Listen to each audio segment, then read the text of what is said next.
ಜನಾರ್ದನ್ ರೆಡ್ಡಿ ಶ್ರೀರಾಮುಲು ಅಷ್ಟೇ ಅಲ್ಲ, ರಾಜ್ಯದ ಪ್ರಮುಖರು ಕೂಡ ಚರ್ಚೆ ಮಾಡಿದಂಥ ಸಂದರ್ಭದಲ್ಲಿ ನಾವೆಲ್ಲರೂ ಕೂಡ ಪಾದಯಾತ್ರೆ ಮಾಡೋದು ಒಳ್ಳೆಯದು ಅನ್ನೋದು ಬಹುತೇಕ ಎಲ್ಲರದ್ದು ಅದೇ ಅಭಿಪ್ರಾಯ ಇದೆ.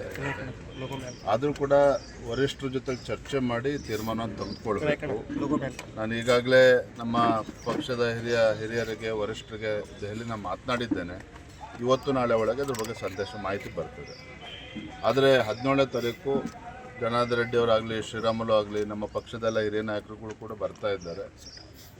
ರಾಜ್ಯ ಮಟ್ಟದ ಒಂದು ಹೋರಾಟ, ಯಾಕೆಂದರೆ ಈ ಕಾಂಗ್ರೆಸ್ ಸರ್ಕಾರದ ವಿರುದ್ಧ, ಈ ಕಾಂಗ್ರೆಸ್ ಸರ್ಕಾರದ ವೈಫಲ್ಯಗಳು, ಭ್ರಷ್ಟಾಚಾರ ಏನು ಇವತ್ತು ರಾಜ್ಯದಲ್ಲಿ ಒಂದು ರೀತಿಯ ಅರಾಜಕತೆ ಸೃಷ್ಟಿಯನ್ನು ಮಾಡ್ತಾ ಇದೆ ಕಾಂಗ್ರೆಸ್ ಸರ್ಕಾರ. ಇದೆಲ್ಲದರ ವಿರುದ್ಧ ಇವತ್ತು ರಾಜ್ಯದಲ್ಲಿ ರೈತರ ಸಮಸ್ಯೆ ಇದೆ, ಡ್ರಗ್ಸ್ ಸಮಸ್ಯೆ ಇದೆ. ಇವೆಲ್ಲ ವಿಚಾರಗಳನ್ನ ತೆಗೆದುಕೊಂಡು ರಾಜ್ಯದಲ್ಲಿ ವಿವಿಧ ಹಂತಗಳಲ್ಲಿ ಹೋರಾಟವನ್ನು ಮಾಡಬೇಕು ಅಂತೇಳಿ ಈಗಾಗಲೇ ಪಕ್ಷ ನಿರ್ಧಾರ ಮಾಡಿದೆ.